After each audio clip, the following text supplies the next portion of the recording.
बिस्मिल्लाहिर्रहमानिर्रहीम। अस्सलाम वालेकुम। Welcome to my YouTube channel. आज की इस वीडियो में हम एफएससी केमिस्ट्री फर्स्ट ईयर के फर्स्ट चैप्टर बेसिक कॉन्सेप्ट्स का फर्स्ट टॉपिक एटम को पढ़ेंगे और फिर हम आगे जाकर एविडेंस ऑफ एटम पे बात करेंगे। एटम से रिलेटेड जो जो डिस्कस करना है उसमें उसके मीनिंग्स, डेफिनेशन और सब एटॉमिक पार्टिकल्स शामिल हैं। इनमें कुछ और टर्म्स भी आती हैं जैसे कि एटॉमिक नंबर, एटॉमिक मास और रिलेटिव मास वगैरह। इनको आप प्रीवियस क्लासेस में पढ़ चुके हैं, लेकिन इनको यहाँ पर याद रखना ज़रूरी है। अब हम चलते हैं एटम के मीनिंग्स पे।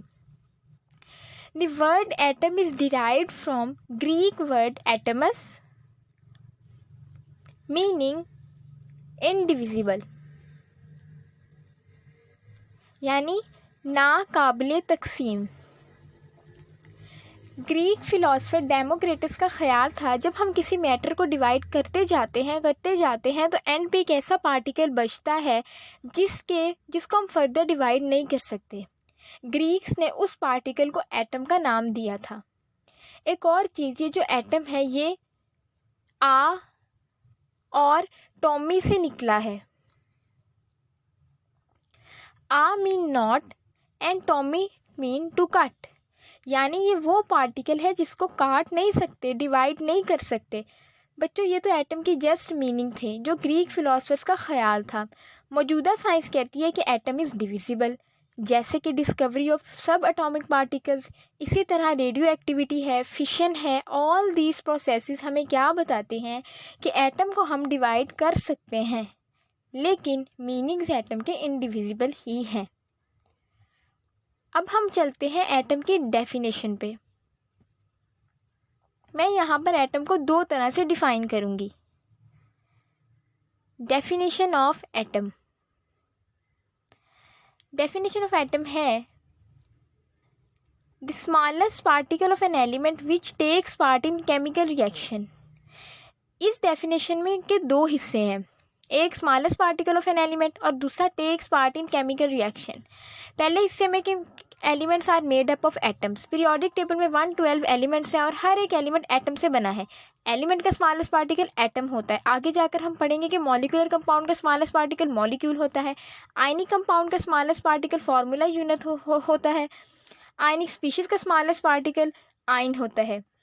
तो ऐसे ही एलिमेंट का स्मॉलेस्ट पार्टिकल एटम होता है। अब जो दूसरा हिस्सा डेफिनेशन का है उसमें है कि एटम केमिकल रिएक्शन में हिस्सा लेते हैं। केमिकल रिएक्शन हम किसे कहते हैं? Chemical reaction is conversion of reactant into products. वो कैसे? In reactants there is breakage of bonds and in products there is formation of bond. वो जो बॉन्ड होता है वो किसके दरमियान होता है? वो एटम्स के दरमियान होता है। तो यहाँ हम कह सकते हैं कि अब कौन सी चीज़ इन्वॉल्व है, कौन प्लेयर है, कौन हिस्सा ले रहा है केमिकल रिएक्शन में, तो वो है एटम। एक और बात यहाँ पे करूँगी कि जो रिएक्शंस होते हैं वो दो तरह के होते हैं, एक होते हैं केमिकल रिएक्शन और एक होते हैं न्यूक्लियर रिएक्शन। इन दोनों में डिफरेंस क्या है? The difference is very simple. जो केमिकल रिएक्शन होते हैं उसमें लॉस और गेन ऑफ इलेक्ट्रॉन्स होता है, और जो न्यूक्लियर रिएक्शंस होते हैं उसमें there is disintegration of nucleus.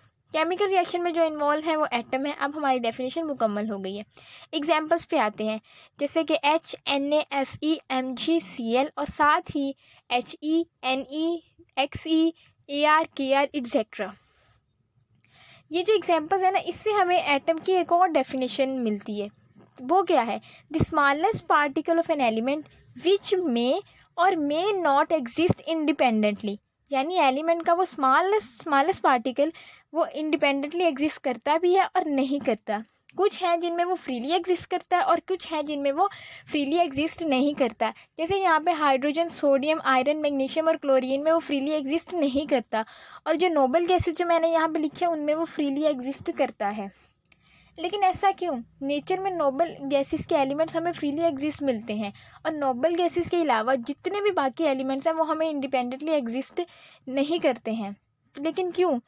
यहाँ ये तो बहुत सिंपल सी बात है कि जो नोबल गैसेस हैं उनकी जो इलेक्ट्रॉनिक कन्फिग्रेशन होती है वो स्टेबल होती है और बाकी की इलेक्ट्रॉनिक कन्फिग्रेशन स्टेबल नहीं होती।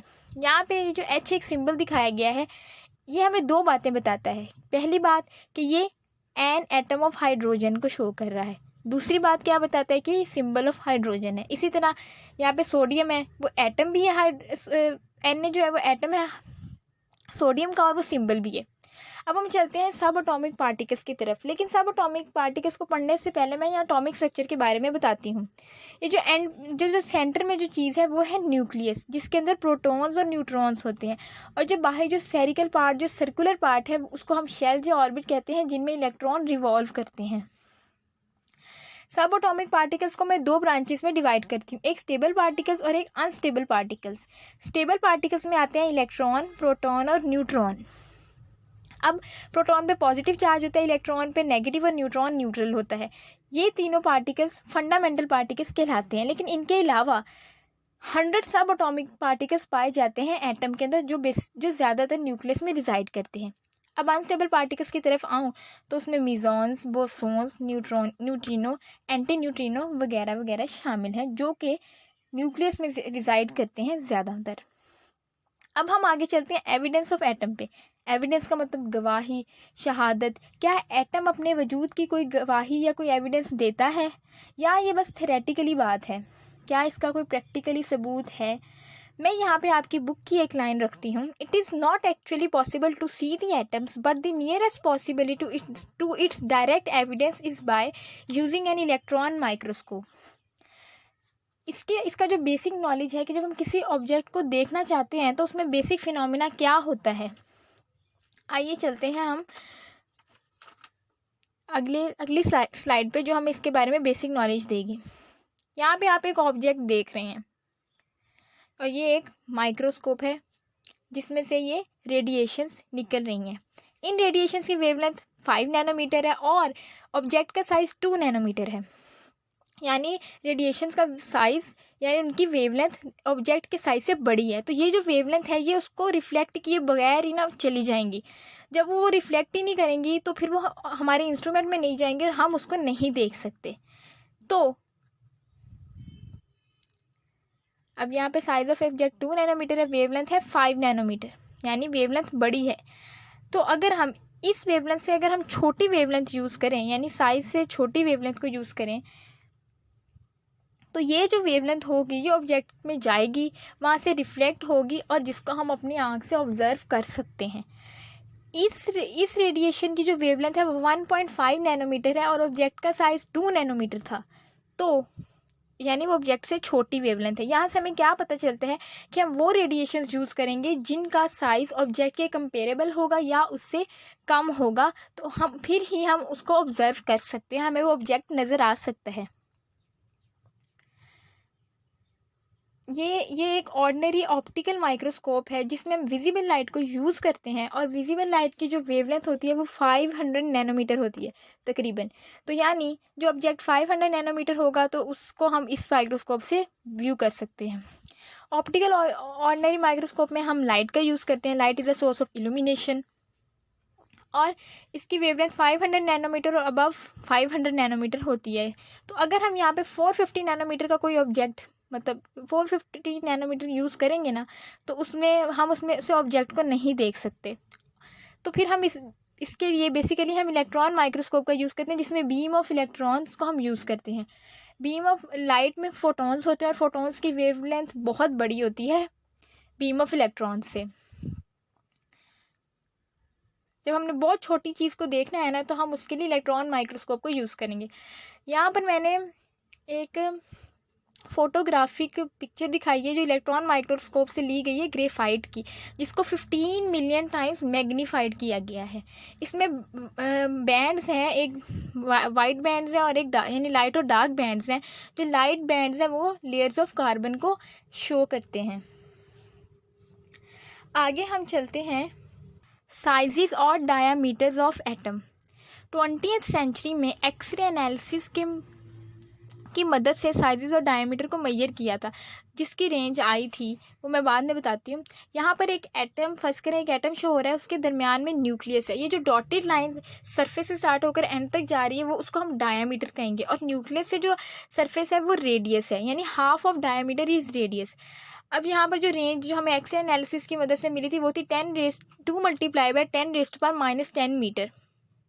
हम इसको अगर एंगस्ट्रॉम में लें तो वो 2 एंगस्ट्रॉम होगा, क्योंकि 10⁻⁻10 1 एंगस्ट्रॉम होता है। अगर हम इसको नैनोमीटर में कन्वर्ट करें तो हमें पता है कि 10⁻⁹ मीटर 1 नैनोमीटर होता है। तो यहाँ पर क्या बनेगी हमारी 0.2 नैनोमीटर बनेगी, हमारी साइज़ बनेगा हमारा एटम का। Thus 2 × 10⁻⁻10 metre is equal to 2 angstrom is equal to 0.2 nanometre. ये था साइज़ या डायामीटर ऑफ एटम। मीटर में, एंगस्ट्रम में और नैनोमीटर में, इसको आपने याद रखना है। अब हम आगे चलते हैं रेडियस ऑफ एटम की तरफ। रेडियस ऑफ एटम की रेंज है 1 × 10⁻⁻10 metre 1 angstrom is equal to 0.1 nanometre. जैसा कि मैं बता चुकी हूँ radius is half of diameter, तो पीछे जो डायमीटर की वैल्यूज़ थी उनको हमने हाफ कर दिया है। अब यहाँ पर हम आगे बात करते हैं मैसेज ऑफ एटम की।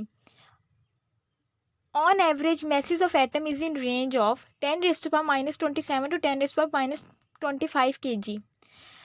ये मैसेज ऑफ एटम की ना ये हमने एवरेज बताई है, क्योंकि जैसे जैसे एलिमेंट बढ़ेगा तो उसका मैथ भी बढ़ेगा, लेकिन एवरेज रेंज ये है। उसको आगे ग्राम में कन्वर्ट किया तो 10⁻³ से मल्टीप्लाई कर दिया, और अगर मिलीग्राम में किया तो भी हमने 10⁻³ से मल्टीप्लाई किया है, तो आगे ही हमारी ग्राम और मिलीग्राम में हमारी ये रेंजेस आ गई हैं। तो इन सबको भी याद रखना है, क्योंकि ये MCQs में पूछी जाती हैं। मैसेज ऑफ एटम के लिए हम किलोग्राम, ग्राम और मिलीग्राम को नहीं यूज़ कर सकते, क्योंकि एटम जो बहुत बहुत स्मॉल पार्टिकल है, मतलब हमें नज़र भी नहीं आता वो पार्टिकल, तो उसके लिए हम लोग एक यूनिट यूज़ करते हैं,